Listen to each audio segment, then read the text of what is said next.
In the late 1810s, King George III had multiple adult sons, yet the future of the British crown sat in sudden, total jeopardy. Despite an abundance of royal sons, this family tree shows a stark void where a next generation of legitimate heirs should be. This vacuum opened when Princess Charlotte, the only legitimate heir to the throne, died in childbirth, leaving the royal lineage severed. In response, the king's aging, unmarried sons hastily sought marriages, desperate to produce a legitimate child and secure their place in the line of succession. The future of the monarchy rested on a biological race to produce a viable infant, turning the birth of the next generation into a desperate competition against time. Victoria was born in May 1819 as the direct result of this scramble, the daughter of the Duke of Kent. When she was barely 8 months old, her father died, removing her primary royal protector and leaving her future uncertain.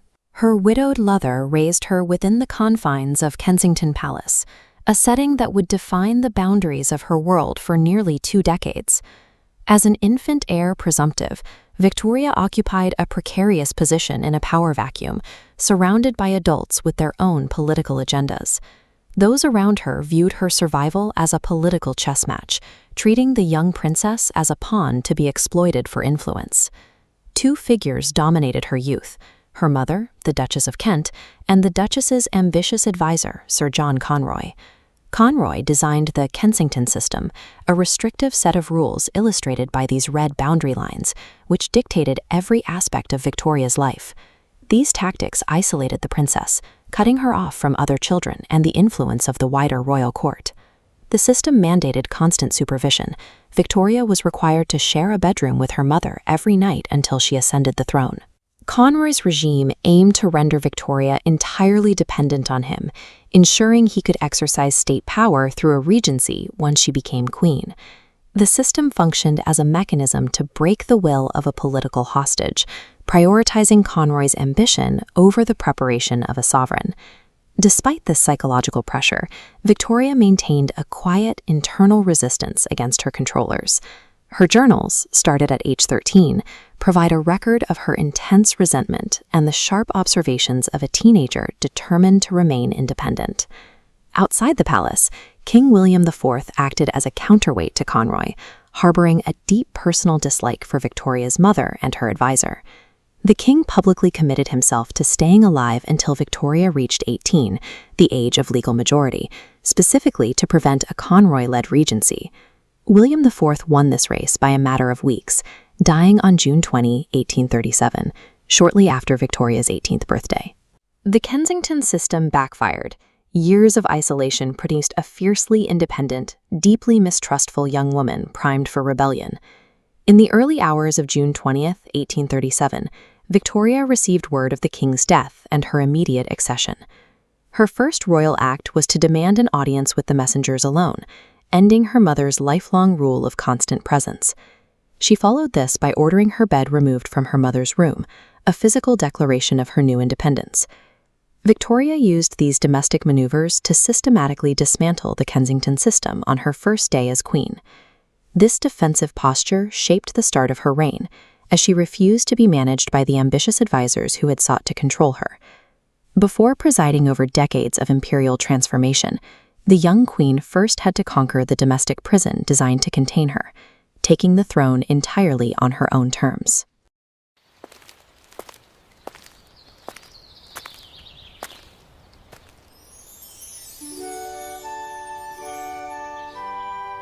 When she ascended to the throne, Queen Victoria was young, politically inexperienced, and without a paternal figure to guide her. She filled this void by turning to her first prime minister, the Whig statesman William Lamb, Lord Melbourne. Melbourne took on the responsibility of tutoring the young queen. He instructed her on the practicalities of constitutional government and acted as a worldly, comforting guide. Victoria's own journals from this period show a deep personal attachment to Melbourne, a reliance that some historians characterize as a genuine emotional dependency.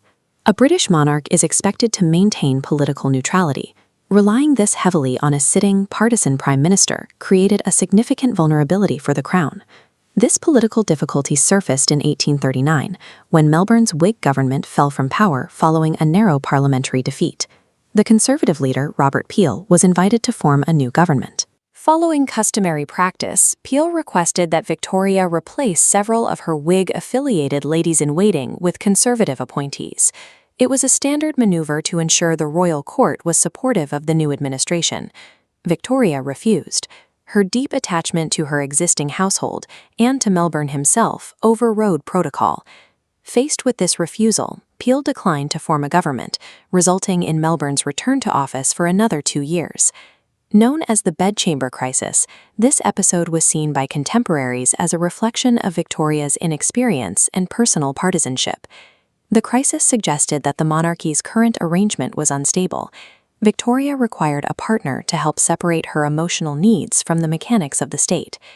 Family members had spent several years encouraging a match between Victoria and her first cousin, Prince Albert of Saxe-Coburg and Gotha.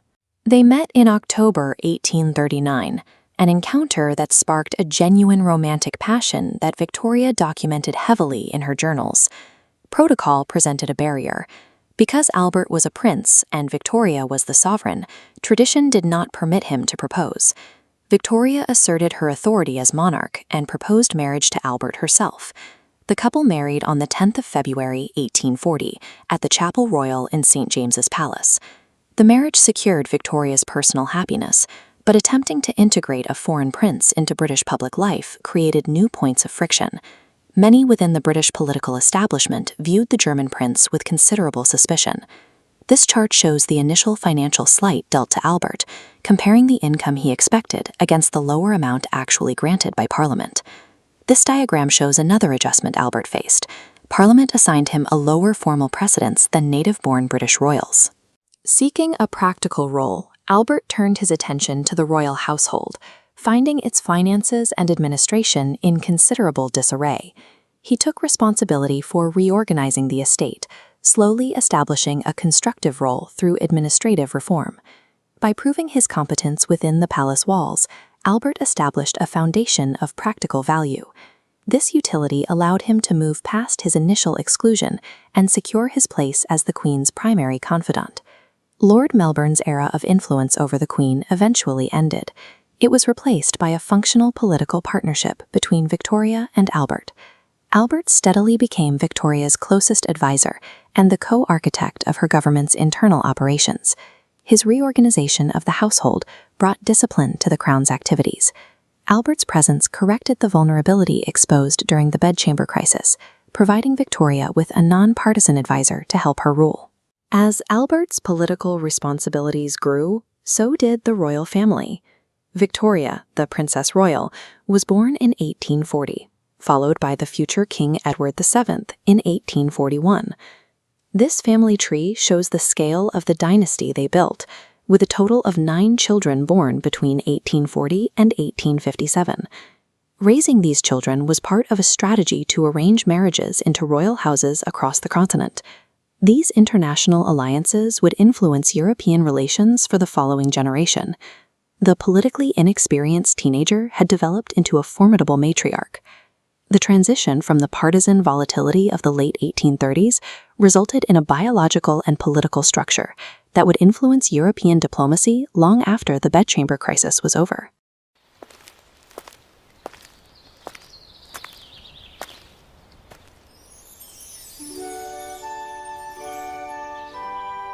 Through the first half of the 19th century, the traditional, absolute power of the British monarchy faced a surging tide of democratic accountability. The Palace of Westminster firmly established itself as the undeniable center of actual governing authority in Britain, steadily boxing in the royal family.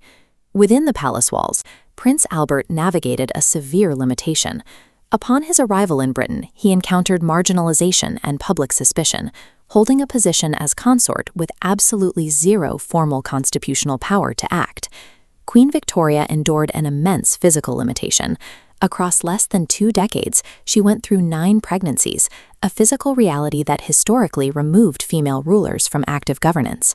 To survive these legal and physical constraints, Victoria and Albert divided the battlefield. They forged a deeply effective domestic partnership designed to wield informal power across 2 entirely different fronts. Excluded from formal legislative control, Albert mounted a soft power offensive. He targeted public life, building a publicly respected role by focusing on scientific advancement, educational patronage, and agricultural improvement. His most ambitious attempt to prove the monarchy's worth required years of careful planning, organizing the Great Exhibition of 1851. The planning stages faced severe public skepticism. Critics openly opposed the sheer cost, the disruption to London, and the practicality of the massive structure required to house the international exhibition. Despite the opposition, Albert championed the construction of the Crystal Palace in Hyde Park. This ambitious glass and iron structure housed a vast collection of global industrial and artistic achievements. This chart tracks the financial reality of the undertaking. While early projections warned of potential ruin, the actual exhibition drew millions of visitors over several months, generating a financial surplus that dwarfed those estimates. Albert channeled that specific financial surplus into a new complex in South Kensington. It funded the establishment of what would later become the Victoria and Albert Museum. The exact same surplus was used to endow the Natural History Museum, proving the scale of his scientific patronage. And it funded the Science Museum, cementing a permanent footprint for technological advancement in London. The success of this cultural district completely rehabilitated Albert's reputation. It demonstrated the practical value of his intellect and proved the monarchy could remain deeply productive and indispensable outside the walls of Parliament. While Albert managed public relations, Victoria defended the crown's remaining hard power behind closed doors. From the earliest days of her reign, she established a grueling daily practice of reviewing government papers and state dispatches. She insisted on remaining thoroughly informed regarding both domestic and foreign policy, refusing to let the heavy physical demands of her serial pregnancies interrupt her extensive correspondence with her ministers. Barred from dictating policy by royal decree, she shaped it through sheer persistence. She continuously expressed strong personal views to her ministers and actively favored or disfavored particular political figures. By treating statecraft as a relentless bureaucratic grind, she carved out a commanding, unavoidable voice over national policy, despite operating within increasingly strict constitutional constraints. This new brand of informal influence was tested constantly in Victoria's relationship with her series of prime ministers. Her dynamic with Robert Peel began with partisan friction during the 1839 bedchamber crisis.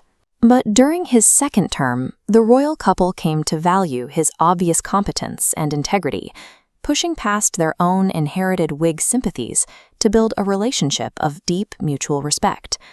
Her relationship with Lord Palmerston proved highly contentious. Across the middle decades of the century, Victoria and Albert clashed repeatedly with him. The conflict stemmed directly from Palmerston's conduct. He repeatedly executed independent and occasionally reckless foreign policy actions without securing what Victoria considered adequate prior royal consultation. This diagram illustrates the friction. Parliament possessed the large sphere of formal authority, leaving the crown with a shrinking circle of royal prerogative. The sole remaining link between them was the constitutional right to be consulted. Victoria aggressively expanded this exact constitutional loophole, using her demand for consultation as a wedge to force her personal views into every major foreign policy decision before it could be finalized.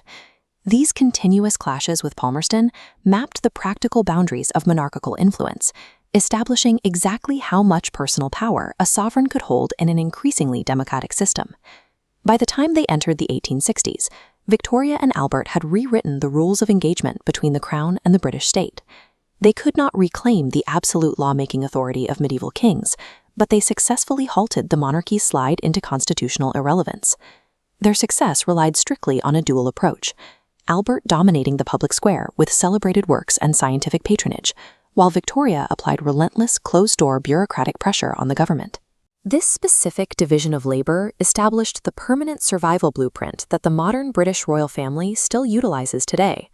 Victoria and Albert proved that modern royal power relies on trading formal legislative authority for massive cultural indispensability and quiet, persistent political influence.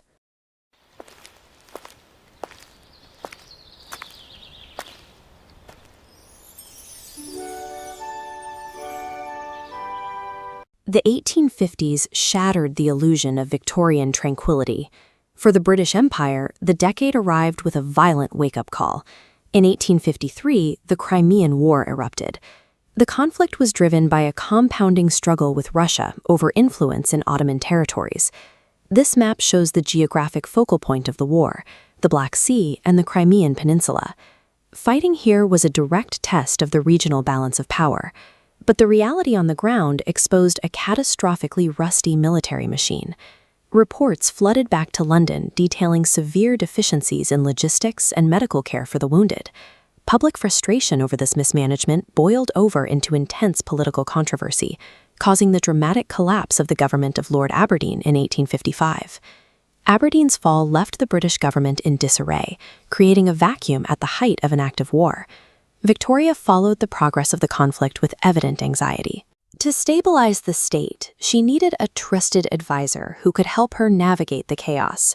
She turned to her husband, Prince Albert. This was a significant political risk. Many critics remained deeply suspicious of Albert's German origins and his perceived foreign sympathies. But surviving this crisis required the crown to step outside traditional structures. Together, Victoria and Albert forged a centralized two-person ruling dynamic. Albert stepped directly into the breach, taking over the heavy lifting of governmental administration. He worked beside Victoria, reviewing government papers and formulating royal responses, effectively shaping foreign policy and military organization. He held no constitutional position beyond his status as consort. This political influence happened entirely outside the formal framework of the British state. This shadow authority faced steady pushback. Suspicion regarding his background resurfaced in public commentary and press criticism throughout the decade. Eventually, his administrative competence outweighed the criticism. Albert established a record of public service that made him the indispensable, uncrowned co-ruler of the empire. While Albert managed paperwork, Victoria established herself as the humanitarian anchor of the British war effort.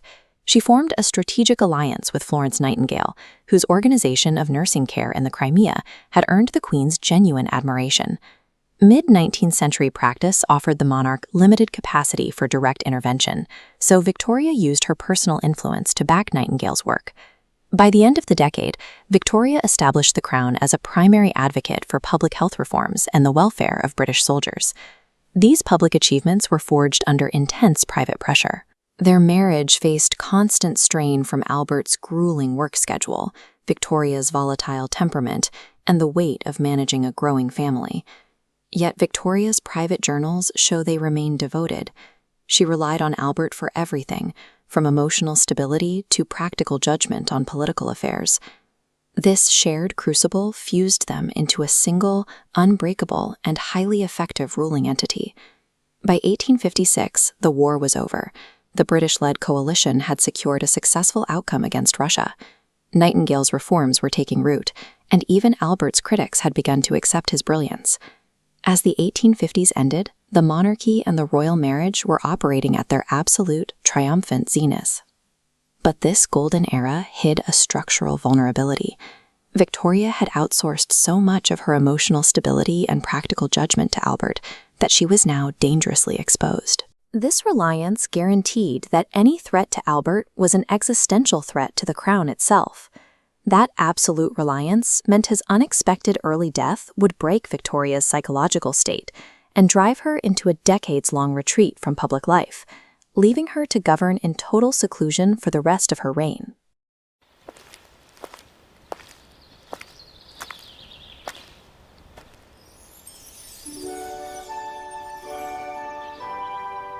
In December 1861, Prince Albert died at Windsor Castle. He was only 42 years old. At the time, doctors identified the cause of his sudden decline as a severe typhoid fever infection. Modern medical historians now suggest he may have actually suffered from a chronic gastrointestinal condition, such as Crohn's disease. In this view, his death was not a sudden shock, but the culmination of a long, painful physical decline. Whatever the exact pathology, Albert's death completely devastated Queen Victoria. Even in a Victorian era known for its strict, elaborate mourning conventions, her reaction was extreme. She immediately withdrew, severing her daily connection to public life. She stopped opening Parliament, avoided ceremonial functions, and cancelled the standard public appearances expected of the monarch. This was a sharp break from the early decades of her reign, where she had maintained a highly visible, engaged presence across the country. The British Empire was suddenly left with a constitutional vacuum. With the sovereign entirely out of view, the state faced a quiet but severe test of whether the crown could function without its central figurehead. Victoria retreated to Windsor Castle, turning the massive estate into an isolated fortress for her grief. Inside, she issued strict instructions that Albert's personal rooms and effects be preserved exactly as he had left them. Every morning, servants were ordered to lay out fresh clothes and bring hot water to the suite, maintaining a daily routine for a man who was no longer there. While she hid these obsessive domestic rituals from the public, she commanded vast state resources for a highly visible program of memorialization. She commissioned the Albert Memorial in Kensington Gardens, a towering, ornate structure dedicated to his memory. Nearby, the massive domed Royal Albert Hall was built to cement his legacy in British scientific and cultural life.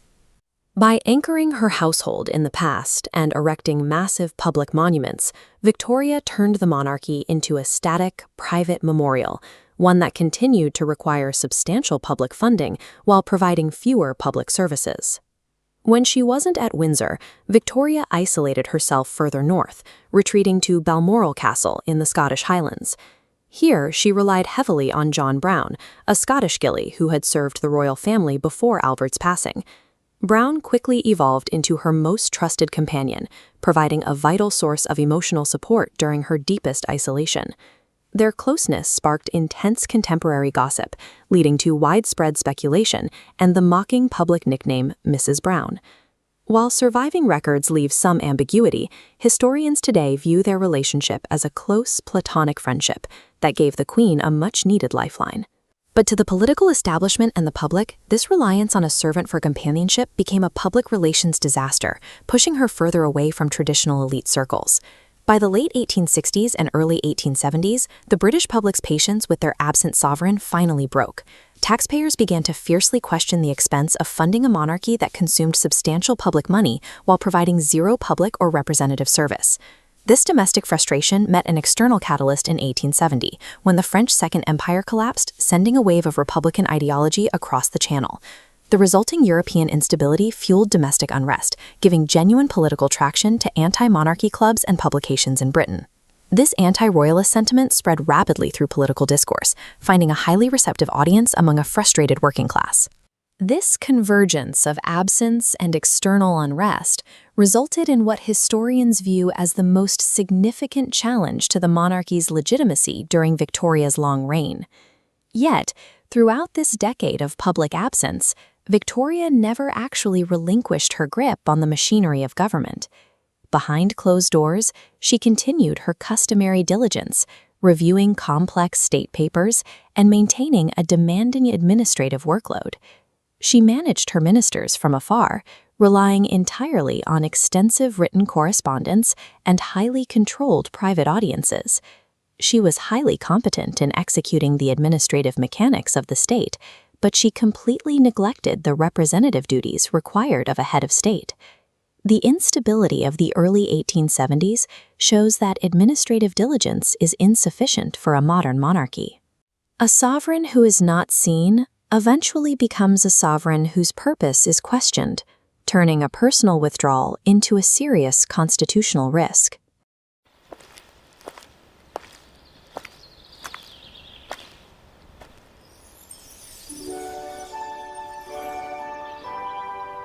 Throughout the 1860s and early 1870s, Queen Victoria vanished. Following the death of Prince Albert, she retreated into deep, isolated mourning, leaving the public stage completely empty. Without a visible figurehead, public support fractured. Anti-monarchy Republican sentiment began to gain serious traction across Britain, posing a direct threat to the crown's survival. The rescue of her public image fell to Benjamin Disraeli, who served as Prime Minister in 1868 and again starting in 1874. Unlike his political rivals, who treated government interactions with a brisk detachment, Disraeli approached the Queen with intense personal warmth, evident charm, and flattering attentiveness to her private sensibilities. He also understood exactly what to avoid. He never criticized her years of isolation, nor did he openly pressure her to resume her duties. The government desperately needed the monarch back in the public eye, but Victoria was fiercely stubborn. Any appeal framed as an obligation would be met with total rejection. Disraeli recognized that constitutional arguments would fail. To bring the Queen back, he crafted an appeal directed entirely at her ego and her distinct sense of personal dignity. His solution arrived through legislation. He championed the Royal Titles Act of 1876. Through this act, Victoria formally assumed an entirely new, elevated title, Empress of India. This legislative move mirrored a massive shift in global administration. Following the suppression of the 1857 rebellion, the British Crown had seized direct control of the Indian subcontinent from the East India Company. Victoria embraced the new designation immediately. She took immense personal pride in the prestige and elevated status the imperial title afforded her. By fusing Britain's expanding global reach with the Queen's own desire for grand recognition, Disraeli successfully tethered her identity to the empire itself. Her connection to this imperial identity soon bypassed formal politics and entered her private household. In 1887, an Indian attendant named Abdul Karim, known as the Munshi, arrived at court. He quickly became a close companion, instructing the Queen in the Hindustani language and Indian culture. This proximity caused immense friction. The royal household and wider court circles viewed their friendship with deep suspicion and open hostility. The resentment was heavily driven by the rigid class boundaries and racial prejudices of Victorian Britain, as courtiers balked at a man of comparatively humble Indian origins holding such intimate access to the monarch. That same year, Victoria's new public persona was tested on a massive scale during her Golden Jubilee, marking 50 years since her accession. The enormous crowds and visible enthusiasm completely drowned out the Republican whispers that had circulated during her darkest years of mourning. The Jubilee proved the effectiveness of Disraeli's strategy. By positioning the Queen as the celebrated cultural icon of an expansive empire, he secured a renewed and lasting popular affection for the monarchy. While Disraeli elevated her image, William Gladstone, who served 4 terms as Prime Minister, forced her to confront a very different political reality. Gladstone engaged with the Queen in a manner she found exceedingly formal and lecturing. She frequently complained in private correspondence that he spoke to her as though she were a public meeting rather than a woman. But the friction went deeper than personality clashes. They found themselves deadlocked over actual legislation. The most severe conflict centered on Gladstone's persistent efforts to advance Irish Home Rule, a policy that Victoria fiercely and consistently opposed. Her inability to block this policy exposed a concrete shift in the mechanics of British government. Her immense popular standing did not translate into executive control. The monarch's practical authority was now strictly subordinate to the elected parliamentary government. Stripped of direct veto power, Victoria adapted. She channeled her political efforts into private correspondence, relying on personal persuasion to influence her ministers behind closed doors. This diagram illustrates the Crown's structural evolution. We see a massive expansion of symbolic soft power running alongside a steady decline of hard political authority. Disraeli provided the imperial facade that saved her popularity, while Gladstone rigidly enforced boundaries that limited her reach. By exchanging absolute political rule for absolute symbolic prestige, Victoria established the exact operational blueprint that sustains the British monarchy today.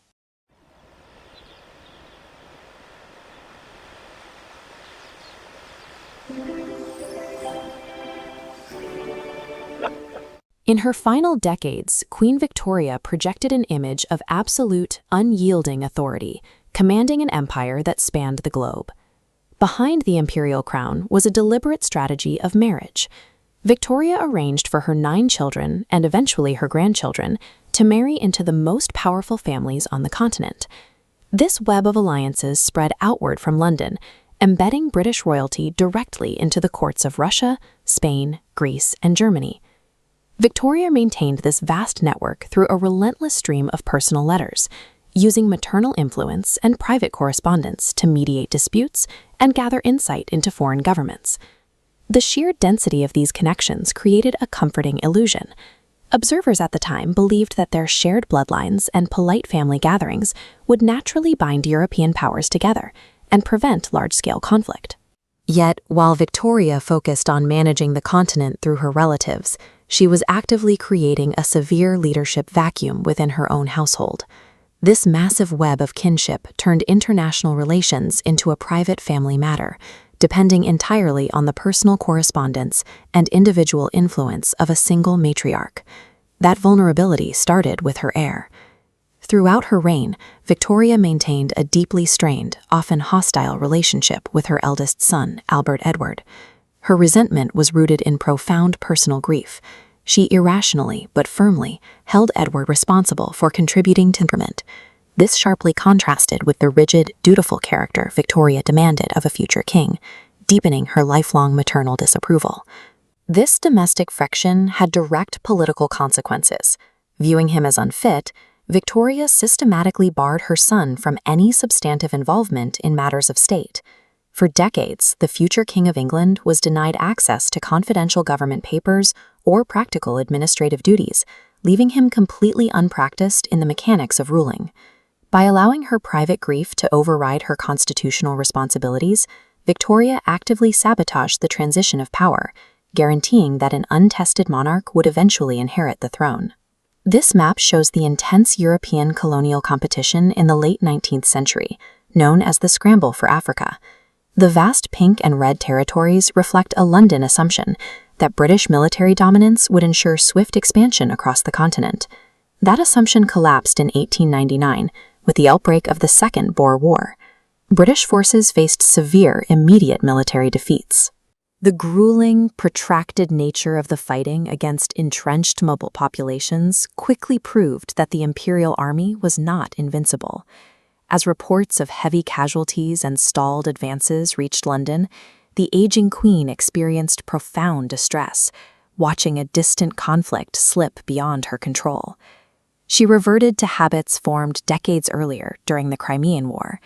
She pored over military dispatches late into the night and personally visited wounded soldiers in military hospitals. The prolonged struggle in South Africa suggested that the forces driving international conflict had grown beyond the reach of a monarch's personal intervention, no matter how closely she followed the dispatches. When Victoria died in 1901, Albert Edward finally ascended to the throne as King Edward VII at the age of 59. He inherited an empire actively bogged down in a costly colonial conflict and a European continent brimming with volatile military alliances. Pacing quickens. Just 13 years later, the structural pressures Victoria failed to contain erupted into the First World War. As the continent mobilized, the very network of royal cousins Victoria had cultivated found themselves presiding over opposing sides of the conflict. Britain's primary adversary, commanding the German military machine, was Kaiser Wilhelm II, Victoria's own grandson. The letters and drawing room diplomacy of the 19th century dissolved into slaughter, unleashed by her descendants upon the very continent she had tried to pacify. Bloodlines offered no defense against the political forces of the 20th century. The grandmother of Europe had presided over the growth of a family tree that would ultimately burn the continent to the ground.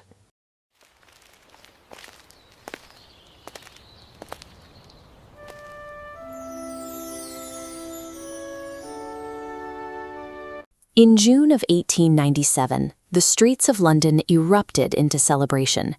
The event was the Diamond Jubilee, marking exactly 60 years since Queen Victoria ascended the throne, a milestone no British monarch had ever reached before. This map, produced to commemorate the era, shows the staggering scale of the British Empire at the time. The territories marked in red revealed this jubilee was a highly calculated display of international dominance. Looking across the colonial holdings from Africa over toward India and Australia, the empire now encompassed a massive proportion of the Earth's population and landmass. To demonstrate this reach, military contingents from across these territories were brought directly to the capital. These diverse imperial representatives marched in an enormous procession through London, turning the city into a living exhibition of imperial scale. Presiding over it all was the Queen herself. By this final decade of her reign, she stood as an internationally recognized symbol of British imperial power and continuity.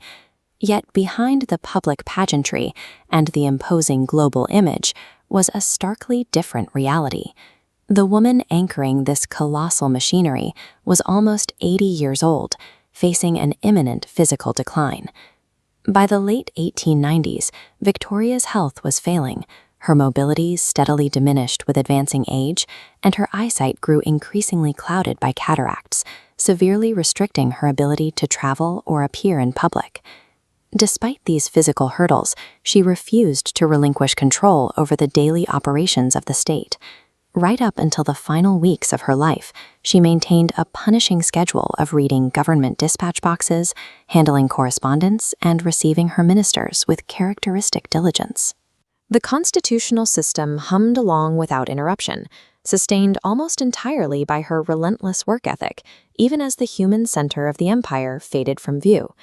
That slow decline ended on January 22, 1901, when Victoria died at 81 at Osborne House, her royal residence on the Isle of Wight. She had reigned for over 63 years. It was a record for the British monarchy that would stand for more than a century, only to be surpassed by her great-great-granddaughter, Elizabeth II. According to surviving accounts, her final hours were crowded. She was surrounded by members of her extensive family, drawn from royal houses across the continent. Among them stood her grandson, the German Kaiser Wilhelm II, who kept a prominent vigil at her side.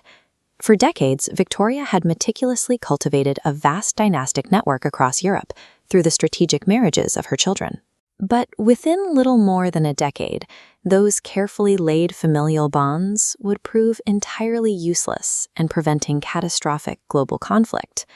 Her passing marked the end of a long, stable life, but it also served as the fragile turning point before the very royal houses she had linked together plunged the world into war. Knowing her end was approaching, Victoria specified her burial arrangements in precise detail long before her death. She instructed that she be interred here, at the Royal Mausoleum at Frogmore, near Windsor, a resting place she commissioned and prepared many decades earlier. She was laid to rest exactly where she intended, right beside Prince Albert, the husband she had outlived by nearly 40 years.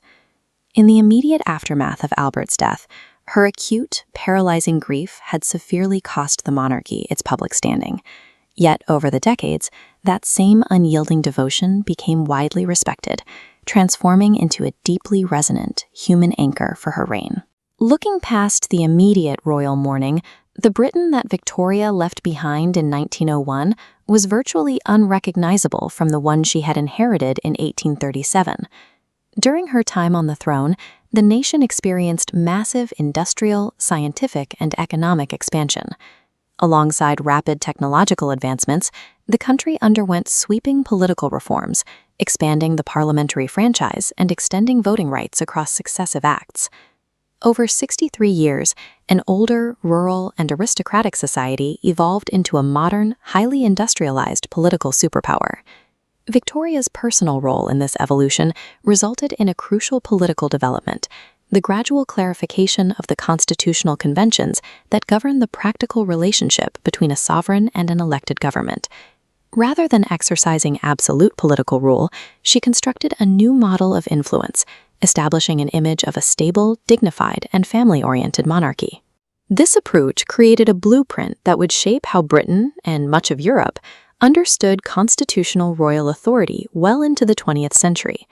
Her cultural impact remains so pervasive that the term Victorian serves as the defining label for an entire historical era, characterizing everything from social mores to industrial design. She left behind a vast, complex empire and a modernized constitutional framework, but her most durable achievement was lending her name and image to an entire age.